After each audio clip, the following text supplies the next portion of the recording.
आज हम लोग यहाँ पास MCBU का जो यहाँ पर एग्ज़ाम हुआ है, यहाँ पास हम लोग कम्प्लीटली इसका आंसर की देखने वाले हैं। एक प्रकार का आप लोगों का ये क्या सोल्ड पेपर होने वाला है, तो आप लोग अपना आंसर अच्छी तरीके से यहाँ पर मिला लीजिएगा।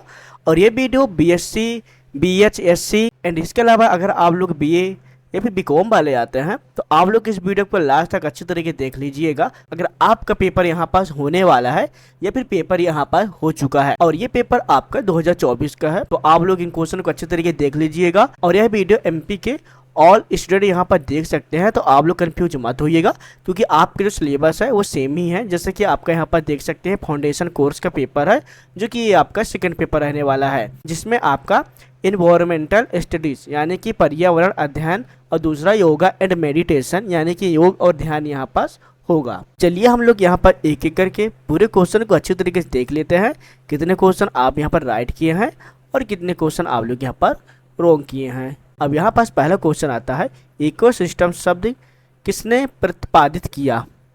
तो इसका राइट आंसर हो जाएगा ए, टेंसल ने यहाँ पास इकोसिस्टम का नाम या शब्द प्रतिपादित किया था। इसके बाद फिर आपका दूसरा क्वेश्चन आता है, खाद्य श्रृंखला में श्रृंखला की कड़ी शुरुआत होती है, तो आपका होगा उत्पाद से।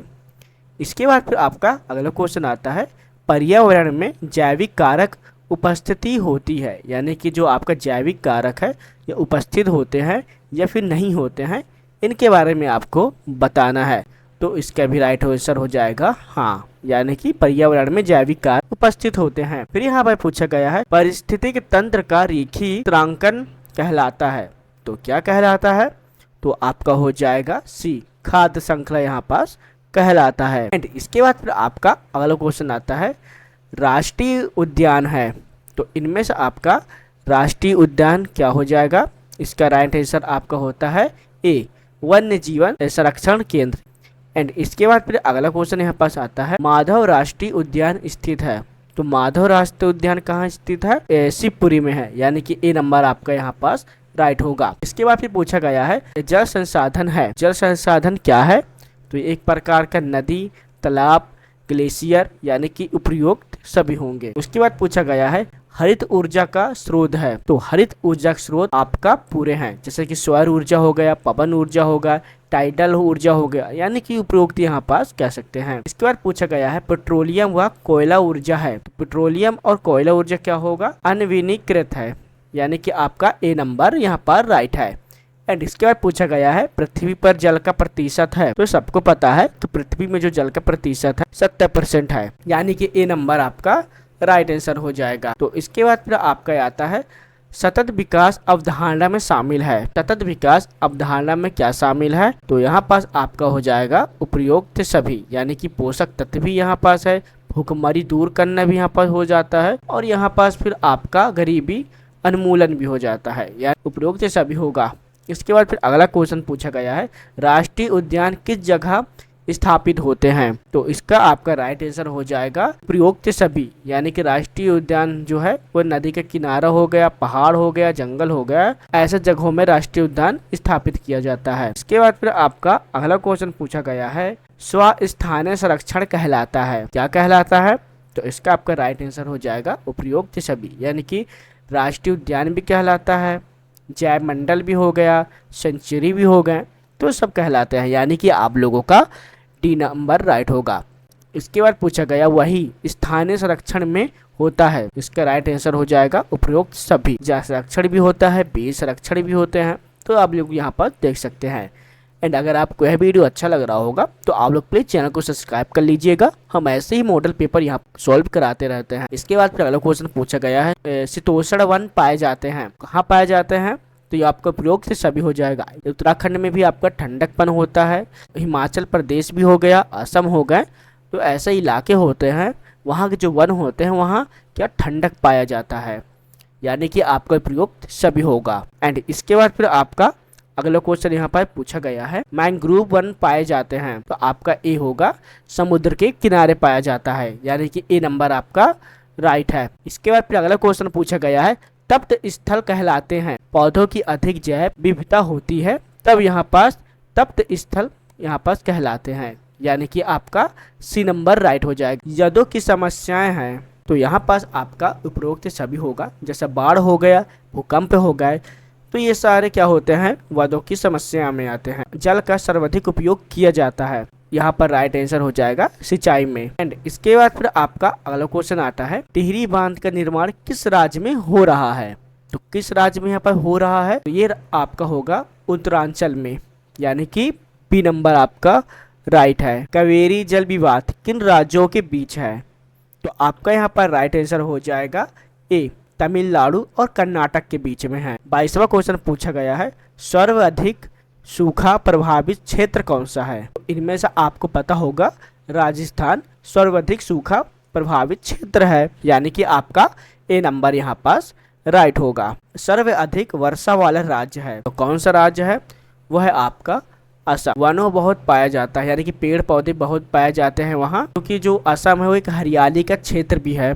तो जहाँ ज़्यादा हरियाली पेड़ पौधे होंगे वहाँ क्या होती है, वर्षा बहुत ज़्यादा होती है। इसके बाद फिर आपका अगला क्वेश्चन आता है, आंकड़ा नगल बांध किस राज्य में स्थित है? इसका राइट आंसर हो जाएगा पंजाब में स्थित है। एंड इसके बाद फिर अगला क्वेश्चन आता है, निम्नलिखित में कौन सा स्रोत भूमिगत जल स्रोत है? तो कौन सा स्रोत हो सकता है? तो उपयुक्त यहाँ पास कह सकते हैं सभी भी है, जैसे कि आपका पताल तोड़ कुआं, यानी कि आपका कुआं हो गया, नलकूपी हो गया और गहरा कुआं, ये सब क्या होते हैं, ये आपके भूमिगत, यानी कि जमीन के नीचे से पानी निकलता है, तो ये सब निकलते हैं, यानी कि प्रयुक्त ये सभी हो जाएंगे। इसके बाद आपका अगला क्वेश्चन आता है, वन निवास का कारण है? तो वन निवास के यहाँ पर आपका कारण होगा अति दोहन के कारण, यानी कि बी नंबर आपका राइट होगा। इसके बाद पूछा गया है, शंकुधारी वनों का प्रमुख वृक्ष है, उसका प्रमुख वृक्ष होगा देवदार, यानी कि ए नंबर राइट है। इसके बाद पूछा गया है, वनों के कितने प्रकार होते हैं? तो यहाँ पास मैं बता देता हूँ, वनों के 6 प्रकार होते हैं, यानी कि आपका राइट आंसर हो जाएगा। मृदा क्षरण का कारण है, इनका आपका होगा डी, उपयुक्त सभी ये मृदा क्षरण का कारण है। जैव विविधता शब्द किस वर्ष में प्रतिपादित किया गया है? जैव विविधता शब्द यहाँ पास अगर मैं राइट बोलूँ तो ये आप लोगों का 1985 कह सकते हैं, कि 1985 में यहाँ पास जैव विविधता शब्द का प्रतिपादन हुआ था। लेकिन अगर आपका यहाँ पर क्वेश्चन में नहीं है तो आप लोग 1986 कर सकते हैं, यानी कि सी नंबर यहाँ पास आपका राइट आंसर हो जाएगा। किस संस्थान ने सर्वप्रथम जैव विविधता में रुचि ली है? तो इसका राइट आंसर हो जाएगा आप ALUCN। ये ऐसा संस्थान है सबसे पहले जैव विविधता में यहाँ पर रुचि ली थी। इसके बाद फिर आपका अगला क्वेश्चन आता है जो कि वेरी इंपॉर्टेंट है, राष्ट्रीय टाइगर परियोजना किस वर्ष में प्रारंभ की गई? ये आपका 1973 होगा, लेकिन यहाँ पर 1973 नहीं हुआ है, तो आप लोग यहाँ पास 1972 कर सकते हैं, यानी कि बी नंबर में राष्ट्रीय टाइगर परियोजना का क्या हुआ था, प्रारंभ हुआ था। तो आप लोग इनको राइट कर लीजिएगा। इसके बाद फिर अगला क्वेश्चन आता है, सफ़ेद शेर किस क्षेत्र का स्थानिक प्राणी है? सफ़ेद शेर कहाँ पाया जाता है, इसके बारे में आपको बताना है। देखिए यहाँ पास आपका राइट आंसर हो जाएगा रीवा में, और रीवा कहाँ है आपका?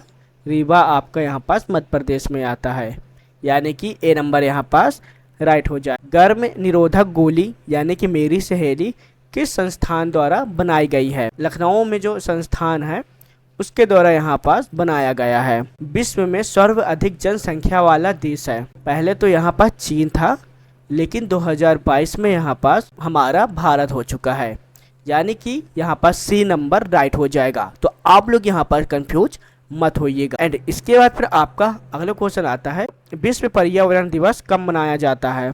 5 जून को बनाया जाता है। एंड इसके बाद फिर हम लोग और आगे देखते हैं, सर्वप्रथम पर्यावरण सम्मेलन किस वर्ष में आयोजित हुआ था? तो आपका ये राइट हो जाएगा 1972 में यहाँ पर सर्वप्रथम पर्यावरण सम्मेलन आयोजित किया गया था। एंड इसके बाद फिर आपका अगला क्वेश्चन आता है, पर्यावरण के लिए चिपको आंदोलन किसने प्रारंभ किया था? तो इसका राइट आंसर हो जाएगा आपका सुंदरलाल बहुगुण के द्वारा यहाँ पर चिपको आंदोलन का प्रारंभ किया गया था। एंड इसके बाद फिर आपका अगला क्वेश्चन आता है, स्वच्छ जलीय पारिस्थितिक तंत्र का उदाहरण है? तो इसका राइट आंसर हो जाएगा सभी, यानी कि आपका तालाब हो गया, झील हो गए, नदी हो गए, ये सारे क्या होते हैं, स्वच्छ जलीय पारिस्थितिक तंत्र होते हैं, यानी कि इसके अंदर जो पानी होता है वो स्वच्छ होता है। एंड इसके बाद फिर आपका अगला क्वेश्चन आता है, जंगल पारिस्थितिक तंत्र में प्राथमिक उपभोक्ता है? तो इसका राइट आंसर हो जाएगा दोनों, यानी कि हिरण और हाथी दोनों यहाँ पास प्राथमिकता उपभोक्ता होते हैं। निम्नलिखित में कौन सा पारिस्थितिक तंत्र नहीं है? तो इसमें बताना है कि ऐसा कौन है जो कि यहाँ पास पारिस्थितिक तंत्र नहीं है। तो इसका राइट आंसर आपका हो जाएगा उपयुक्त सभी, जैसा कि समुद्र हो गया, वन हो गया, मरुस्थल हो गया, ये सारे। एंड इसके बाद फिर आपका अगला क्वेश्चन यहाँ पर आता है, खाद्य श्रृंखला कितने प्रकार की होती है? तो आपके जो खाद्य श्रृंखला है वो आपके 3 प्रकार की होती है, यानी कि आपका सी नंबर राइट होगा। इसके बाद यहाँ पर पूछा गया है, निम्नलिखित में से कौन सा थाली परिस्थितिक तंत्र नहीं है? यहाँ पास थाली परिस्थिति तंत्र नहीं है, ये आपको बताना है। तो इसका आपका राइट आंसर हो जाएगा ज्वालामुखी। इसके बाद फिर अगला क्वेश्चन आता है, जो कि ये बहुत इजी क्वेश्चन था, कोरोना रोग जनित है। तो कोरोना रोग एक प्रकार का वायरस है जो कि आप सब लोग जानते होंगे। मलेरिया रोग का वाहक है। तो यहाँ पास आपका अनाफिलीज मच्छर। यहाँ पर पूछा गया है, ओजोन छिद्र का कारण है। तो ओजोन छिद्र का जो कारण है वो आप लोग का CFC ये आपका ओजोन छिद्र का कारण होते हैं। गंगा एक्शन प्लान क्या है? तो गंगा एक्शन प्लान आप लोगों का होता है गंगा को स्वच्छ बनाना। इसके बाद फिर अगला क्वेश्चन पूछा गया है, सहजीवी का उदाहरण है। तो सहजीवक उदाहरण उपयुक्त सभी होगा, यानी कि लाइकेन होगा, ये सारे चीज सहजीवी का उदाहरण है। फिर यहाँ पर पूछा गया है, खाद्य श्रृंखला के शीर्ष पर है, तो क्या है? तो इसका राइट आंसर हो जाएगा परभक्षी। परभक्षी जो होते हैं वो खाद्य श्रृंखला के शीर्ष पर होते हैं, यानी कि आपका ए नंबर यहाँ पास राइट हो जाएगा।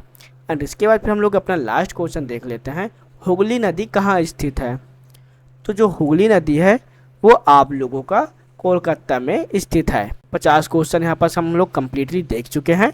अब इनमें से आपको देखना है कि कितने आप लोग यहाँ पर राइट टिक किए हैं, कितने यहाँ पास आपके रॉन्ग है।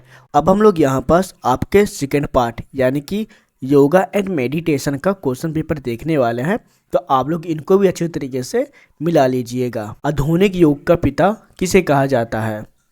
तो इसका राइट आंसर हो जाएगा महर्षि पतंजलि को। एंड इसके बाद फिर आपका यहाँ पास अगला क्वेश्चन पूछा गया है, जो कि आप लोग इनको अच्छी तरीके से याद रख लीजिएगा, ये क्वेश्चन रिपीट भी हो सकते हैं। जैसे कि यहाँ पे पूछा गया है, हठ योग के प्रमुख गुरु कौन है? गुरु मत्स्येंद्र नाथ, यानी कि आपका ए नंबर राइट हो जाएगा। इसके बाद फिर अगला क्वेश्चन पूछा गया है, योग की उत्पत्ति किस शब्द से हुई है? युज शब्द से हुई है, यानी कि सी नंबर यहाँ पास राइट होगा। और फिर आपका अगला क्वेश्चन पूछा गया है, निरोध शब्द से आप क्या समझते हैं? तो इसका राइट आंसर आपका निवारण, यानी कि आपका डी नंबर यहाँ पास राइट है। मधुसूदन सरस्वती के द्वारा भागवत गीता को योग के कितने प्रकार में बांटा गया है? का आपका राइट आंसर हो जाएगा ए, 4 भागों में यहाँ पास बांटा गया है। इसके बाद फिर आपका अगला क्वेश्चन आता है, इनमें से कौन सा आसन खड़े होकर किया जाता है?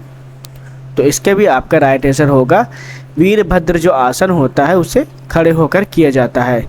इसके बाद अगला क्वेश्चन यहाँ पर पूछा गया है, इनमें से कौन सा आसन बैठकर किया जाता है? इसका राइट आंसर होगा सुखासन। सुखासन जो होता है इसे यहाँ पर बैठकर किया जाता है। इसके बाद फिर यहाँ पर अगला क्वेश्चन पूछा गया है, इनमें से कौन सा आसन प्रलयन स्थिति में किया जाता है? तो यहाँ पर बताना है ऐसा कौन सा आसन है जो प्रलयन स्थिति में किया जाता है। वो है आपका भुजंगासन। सुपाइन लाइन स्थिति में किया जाता है, तो यहाँ पर राइट आंसर हो जाएगा पवन मुखासन। जो आपका पवन मुखासन है उसे किया जाता है। एंड इसके बाद फिर आपका अगला क्वेश्चन यहाँ पर पूछा गया है, योग का राजा किस आसन को कहा जाता है? तो यहाँ पर राइट आंसर इसका हो जाता है शीर्षासन। शीर्ष आसन को योग का राजा कहा जाता है। तो आप लोग इनको अच्छे तरीके से देख सकते हैं। ऐसे बहुत से क्वेश्चन हैं जो कि आपके एग्जाम में न्यू लगेंगे और न्यू यहाँ पर ऐड हुए हैं। एंड यहाँ पर पूछा गया है, प्राणायाम का राजा किसे कहा जाता है? इसका राइट आंसर होगा भास्मत्रिका। प्राणायाम में कितने प्रकार होते हैं? तो इसका राइट आंसर हो जाएगा आपका 8 प्रकार के होते हैं। फिर यहाँ पर पूछा गया है, प्राणायाम क्या है? तो प्राणायाम यहाँ पास आप लोगों का पूरक और कुंभ, पूरक और कुंभक, यानी कि आपके ये दोनों हैं। फिर यहाँ पर पूछा गया है, थायराइड से बचने के लिए कौन सा प्राणायाम उत्तम है? तो उसके लिए यहाँ पर आपका कपालभाति। कपालभाति से आप लोग थायराइड से बच सकते हैं। फिर इसके बाद फिर अगला क्वेश्चन पूछा गया है, गैस की समस्या को दूर करने के लिए कौन सा प्राणायाम उत्तम होगा? तो इसका राइट आंसर हो जाएगा सी, प्राणायाम। इसके बाद फिर आता है, अर्थराइटिस की समस्या को दूर करने के लिए कौन सा प्राणायाम उत्तम होगा? तो इसका राइट आंसर हो जाता है आपका अनुलोम विलोम, यानी कि डी नंबर यहाँ पर आपका राइट आंसर हो जाएगा। फेफड़ों को सशक्त बनाने के लिए कौन सा प्राणायाम उत्तम होगा? इसका राइट आंसर होगा भास्म तरीका। भास्म तरीका से आप लोग फेफड़ों को सशक्त बना सकते हैं। इसके बाद फिर अगला क्वेश्चन पूछा गया है, भावों से जुड़े हुए योग को क्या कहते हैं? तो इसे कहते हैं भक्ति, यानी कि ए नंबर राइट हो जाएगा। इसके बाद यहाँ पे पूछा गया है, बुद्धि से योग कैसे जुड़ा है? तो कहेंगे ज्ञान से जुड़ा हुआ है। इसके बाद फिर आपका अगला क्वेश्चन आता है, शरीर से योग फैले जुड़ा है। इसका राइट आंसर हो जाएगा क्रम से फैला हुआ योग जुड़ा हुआ है। जीवन ऊर्जा योग से कैसे जुड़ा हुआ है? यानी कि क्रिया से। यहाँ पास शेर आकारनुमा आसन का क्या नाम है? का आपका राइट आंसर हो जाएगा सिंहासन, यानी कि बी नंबर राइट है। तितली आकारनुमा आसन का क्या नाम है? बदकोड़ासन कहते हैं। एंड इसके बाद फिर पूछा गया है, कछुआनुमा आसन का क्या नाम है? कुर्मासन। कुर्मासन आप लोगों का कछुआनुमा आसन होता है, यानी कि सी नंबर यहाँ पास राइट हो जाएगा। फिर पूछा गया है, कोबरानुमा आसन भुजंगासन, यानी कि बी नंबर आपका यहाँ पास राइट हो जाएगा। मोर के आकारनुमा आसन का क्या नाम है? तो इसका राइट आंसर हो जाएगा मयूरासन, यानी कि डी नंबर यहाँ पास राइट आंसर होगा। मगरमच्छ नुमा आसन का क्या नाम है? तो इसका होगा मकरासन, यानी कि ए नंबर यहाँ पास राइट आंसर हो जाएगा। इसके आगे चलिए हम लोग और देख लेते हैं, कौवा नुमा आसन का क्या नाम है? तो इसका राइट आंसर हो जाएगा काकासन, यानी कि बी नंबर यहाँ पर राइट आंसर होगा। फिर यहाँ पर पूछा गया है, निम्नलिखित में से कौन सा आसन संतुलन का आसन है? तो इसका राइट आंसर हो जाएगा सी, नटराज आसन, जो वो आपका संतुलन का आसन होता है। फिर यहाँ पर पूछा गया है, योग नगरी के नाम से जाना जाता है। तो योग नगरी नाम से जाता है उसे हम ऋषिकेश कहते हैं, यानी कि डी नंबर राइट है। ध्यान करने के लिए उत्तम समय कौन सा है? तो ध्यान करने के लिए आपको सूर्योदय से पहले, यानी कि जब सूर्य निकलता है उससे पहले आप लोग ध्यान करेंगे तो वो समय क्या होता है? बहुत उत्तम, यानी कि बहुत अच्छा होता है। इसके बाद फिर अगला क्वेश्चन पूछा गया है, अष्टांग योग का तीसरा अंग है। तीसरा अंग आपका आसन है, यानी कि सी नंबर यहाँ पर राइट होगा। इसके बाद पूछा गया है, अंतरराष्ट्रीय योग दिवस कब मनाया जाता है? तो ये आप लोगों का 21 जून में बनाया जाता है। फिर इसके बाद फिर आपका अगला क्वेश्चन आता है, हमारे शरीर में कितने चक्र माने गए हैं? 7 चक्र यहाँ पास माने गए हैं। इसके बाद अगला क्वेश्चन आता है, अष्टांग योग का दूसरा अंग यहाँ पास किसे माना गया है? वह है आपका नियम को माना गया है। एंड इसके बाद फिर आपका अगला क्वेश्चन यहाँ पास आता है, अष्टांग योग का 7वां अंग है। अष्टांग योग का 7वां अंग है, उसे हम लोग ध्यान कहते हैं। फिर यहाँ पर पूछा गया है, सूर्य नमस्कार के दूसरे आसन का क्या नाम है?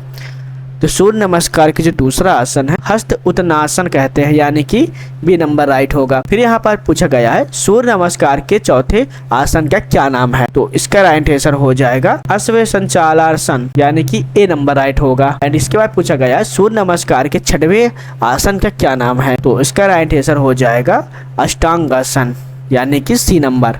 इसके बाद अगला क्वेश्चन पूछा गया है, शरीर की शुद्धि के लिए कौन सी योग क्रिया की जाती है? तो इसका राइट आंसर हो जाएगा सी, यानी कि जल नेति और सूत्र नेति, ये दोनों होंगे। सूत्र नेति से शरीर का कौन सा अंग साफ किया जाता है? नाक साफ किया जाता है, कभी करके देखिएगा। फिर अगला क्वेश्चन आता है, जल नेति को करने के लिए किस प्रकार का पानी का उपयोग किया जाता है? गुनगुने पानी का उपयोग किया जाता है। इसके बाद फिर अगला क्वेश्चन आता है, साइंस से बचाव के लिए क्या करना चाहिए? जल नीति का उपयोग करना चाहिए। ध्यान लगाने के लिए कौन सा आसन उत्तम है? तो ध्यान लगाने के लिए आप लोगों को सुखासन करना, ये आपके लिए उत्तम होगा। आसन का अभ्यास कब करना चाहिए? तो आसन का अभ्यास आप लोगों को खाली पेट करना चाहिए। एंड इसके बाद फिर आपका अगला क्वेश्चन आता है, निम्नलिखित में से वेदों की कितनी संख्या है? यहाँ पर राइट आंसर हो जाएगा डी 4, आप लोगों की यहाँ पर वेदों की संख्या है। फिर पूछा गया है, युज का अर्थ है। तो युज का आपका अर्थ होता है उपरोक्त सभी, यानी कि एक होना, जुड़ना, मिलना, ये सारे युज का अर्थ होते हैं। फिर यहाँ पर पूछा गया है, पाचन क्रिया के लिए कौन सा आसन यहाँ पर उपयुक्त है? आप लोगों का बी वज्रासन यहाँ पास उपयुक्त है।